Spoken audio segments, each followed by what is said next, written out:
திரைப்பட விமர்சனத்தில் இப்போ பார்க்க போகிற படம் பிளாக்மெயில். இரவுக்கு ஆயிரம் கண்கள், கண்ணை நம்பாதி மாதிரி படங்களை இயக்கினமும் மாறன் இந்த படத்தை இயக்கியிருக்காரு. ஜிவி பிரகாஷ் நாயகனாக நடிச்சிருக்காரு. தேஜி அஸ்வினி அப்படிங்கிறவங்க நாயகியாக நடிச்சிருக்காங்க. ரமேஷ் திலக் வந்து ஜிவி பிரகாஷோட நண்பராக நடிச்சிருக்காரு. ஸ்ரீகாந்த் பிந்து மாதேவி கணவன் மனைவியாக நடிச்சிருக்காங்க. ஸ்ரீகாந்த் பிந்து மாதேவி வந்து ஒரு பெரிய பணக்கார விட்டு குடும்பம். பிந்து மாதேவியை ஏற்கனவே ஒருத்தன் காதலிச்சவன் லிங்கேஷ்னு ஒருத்தன். அவன் இப்போ என்ன பண்ணுறான்னா வந்து ஸ்ரீகாந்தோட குழந்தையை கடத்தி வச்சுக்கிட்டு ஒரு 3 கோடி ரூபா பணம் கொடுங்கன்னு பிளாக்மெயில் பண்ணுறான் ஸ்ரீகாந்தை. அதே மாதிரி இவருக்கு ஒரு பிரச்சனை, அதாவது சிவி பிரகாஷ் அவர் ஒரு வண்டி ஓட்டுறாரு. அந்த வண்டியை கொண்டு போய் எங்கேயோ தொலைச்சிடுறாரு. அதில் ஒரு கொகைன் பொட்டில் 50 லட்ச ரூபா மதிப்பில் கொகைன் பொட்டில் இருக்குது. வில்லன் வந்து அந்த பொட்டலத்தை கொடுத்துட்டு உன் காதலியை கூட்டிகிட்டு போன்னு சொல்லிட்டு காதலியை தூக்கி வீட்டுக்குள்ள வச்சுக்கிட்டு அவனை பிளாக்மெயில் பண்ணுறாரு.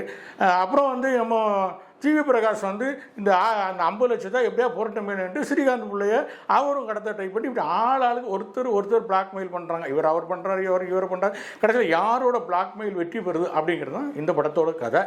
வந்து சிவி பிரகாஷுக்கு தொடர்ந்து தோல்வியில் வந்ததுனால இந்த படம் முந்தைய படங்கள்ல இது கொஞ்சம் பரவாயில்ல, நல்லா இருக்குது, ஓரளவு உட்காந்து பார்க்குறேன்ற மணி நேரம் உட்காந்து பார்க்குற மாதிரி இருக்குது, விறுவிறுப்பாக போகுது.